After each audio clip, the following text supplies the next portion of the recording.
ಸ್ನೇಹಿತರೆ, ನೀವು ಬೆಂಗಳೂರಿನವರಾಗಿದ್ದರೆ BVK ಅಯ್ಯಂಗಾರ್ ರಸ್ತೆ ಎಲ್ಲರೂ ಕೇಳಿರ್ತೀರ. ಬಹುಶಃ ಆ ರಸ್ತೆಯಲ್ಲೇ ತಿರುಗಾಡಿರ್ತೀರ.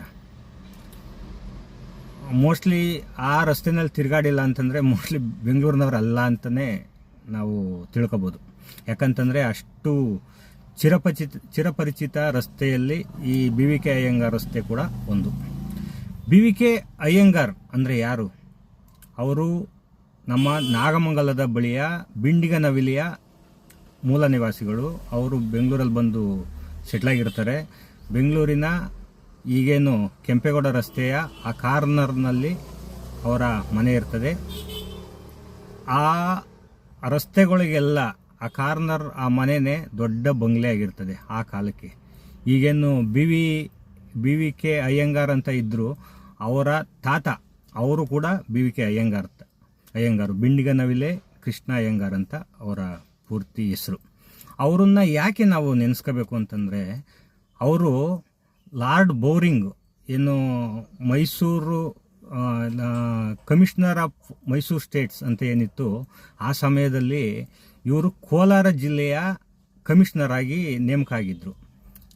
ಒಂದು ನೆನಪಿರಲಿ, ಈ BVK ಅಯ್ಯಂಗಾರ್ ಅಂತವರು ಏನಿದ್ರು, ಅವರು ಕಮಿಷನರ್ ಆಗಿದ್ದಂಥ ಏಕೈಕ ಕನ್ನಡಿಗರಾಗಿದ್ದರು ಮತ್ತು ದಕ್ಷ ಅಧಿಕಾರಿಯಾಗಿದ್ದರು. ಅದನ್ನು ಗಮನಿಸಿಯೇ ಲಾರ್ಡ್ ಬೋರಿಂಗ್ರವರು ಇವರನ್ನು ಕೋಲಾರದ ಕಮಿಷನರ್ ಆಗಿ ನೇಮಕ ಮಾಡಿದರು.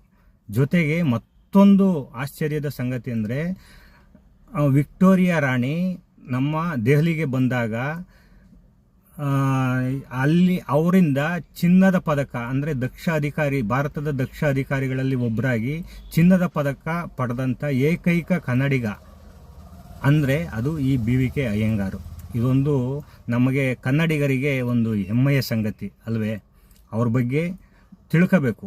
ಮತ್ತು ಅವರ ಮನೆ ಆ ರಸ್ತೆಗಳಿಗೆಲ್ಲ ಏನು ಒಂದು ಕಾರ್ನರಲ್ಲಿ ಒಂದು ದೊಡ್ಡ ಬಿಲ್ಡಿಂಗ್ ಇತ್ತು. ಮೈಸೂರಿನ ನಾಲ್ವಡಿ ಕೃಷ್ಣರಾಜ ಒಡೆಯರು ಒಮ್ಮೆ ಆ ಭಾಗದಲ್ಲಿ ಬಂದಾಗ ಬೆಂಗಳೂರನ್ನು ವಿಸ್ತರಣೆ ಮಾಡಬೇಕು ಅಂತ ಯೋಚನೆ ಮಾಡಿದಾಗ ರಸ್ತೆಯನ್ನು ಗುರುತಿಸೋಕ್ಕೆ ಹೇಳಿದರು. ರಸ್ತೆಯನ್ನು ದೊಡ್ಡದಾಗಿ ಮಾಡಬೇಕಾದ್ರೆ ಈ BVK ಕೃಷ್ಣ ಅಯ್ಯಂಗಾರ್ ಮನೆ ಏನಿದೆ, ಈ ಬಂಗ್ಲೆ ಕೂಡ ಮಾರ್ಕ್ ಆಗಿಬಿಡ್ತದೆ. ಆ ಮಾರ್ಕ್ ಆದಂಥ ಕಾಲದಲ್ಲಿ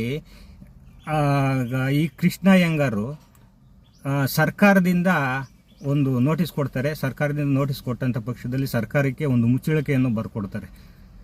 ಈ ಮನೆಯನ್ನು ನಾನು ಬಿಡೋಕ್ಕೆ ತಯಾರಿದ್ದೀನಿ, ಇದ್ರ ಬದಲಾಗಿ ನನಗೇನು ಕೂಡ ಬೇಡ, ಇದು ನಾನು ಸಮಾಜಕ್ಕೆ ಮಾಡುವಂಥ ಸೇವೆ ಆಗಿರಲಿ, ಇದನ್ನು